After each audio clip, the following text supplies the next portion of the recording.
What's going on, guys? We are back with another video, and today is Solo Leveling Ragnarok Chapter 54. Let's get to it. Chapter picks up with the chairman wondering why did he regain his memories of his previous life. Could Hunter Sung Jin-woo have known that one day he would no longer be in this world?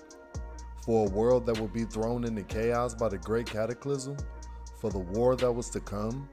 And for Suho, who will one day have to fight alone? Hunter Sung Suho, can you prove your innocence? As the chapter continues, we see S-Rank Hunter Troy tell the chairman even if the reason was to save people, Suho has a history of fleeing and must take responsibility. At this point, he lists all the reasons why Suho should be thrown in jail, and they are lying about his rank, he was a part of every raid involving Stardust, and it's evidence he killed Lim Ming Sung. I'm telling y'all, Hunter Lim Tae-gyu is crashing out over his dead homie, gang. Look at this man's face right now. I mean, fucking look at it. At this point, the chairman isn't backing down and says even if he did do all those things, today he was the first one on scene to save civilians, and arresting him is way too excessive. At this point, Hunter Choi is wondering why the chairman is siding with Suho, and is he really willing to go head to head with the Grim Reaper Guild? Before Hunter Choi can finish his sentence, Suho flares his magical powers and tells them his methods might be a bit extreme, but he can very much prove his innocence. But before he can even move, Lim Tae-gyu fires an arrow right through his shoulder. As the chapter continues, we see Suho has decided to restore the memories of Lim Tae-gyu and the other hunters in the area. Suho goes on to say, if a hunter who's lived in the same generation as his father regains the memories of the previous world, then they'll listen to what Suho has to say. Suho then springs into action and tries attacking Hunter Choi, but my boy gets hit by that Madara majestic flame. Suho escapes the flames and tries to attack the hunter again.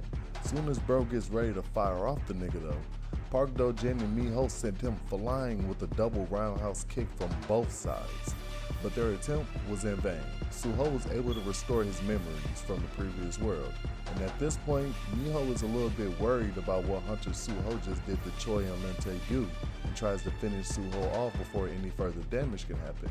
But Lim and Choi stop her, asking Suho did he use some kind of skill, and why did it feel like forgotten memories were just flooding back into their brains.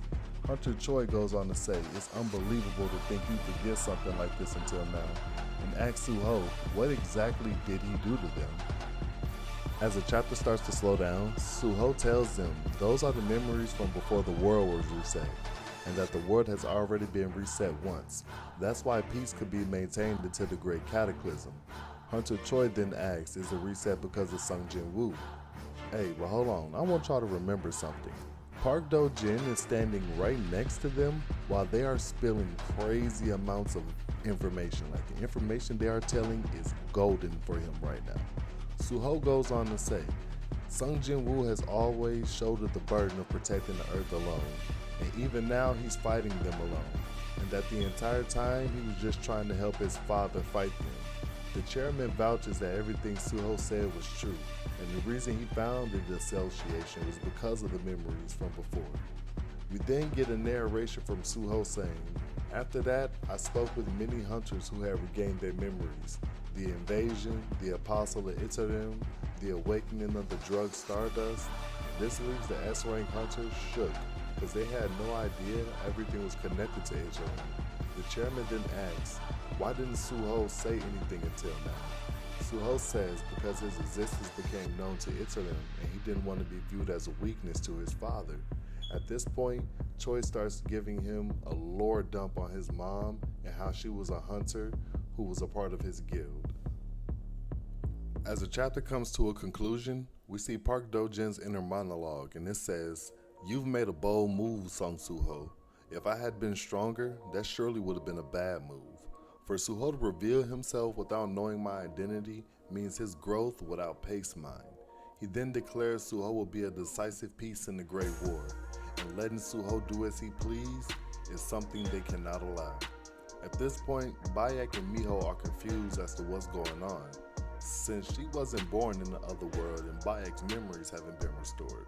Suho then offers the entire group their memories back, which sends shockwaves down Park Do-jin's spine, leaving us on a cliffhanger.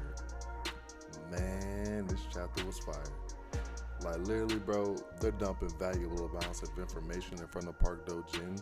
And for them not to realize what they are doing, for them not to realize that the enemy is right amongst them, oh man, it's like a snake in the grass type of situation, bro. But more or less, like, comment, subscribe, be fucking dynamic. I love you, and peace.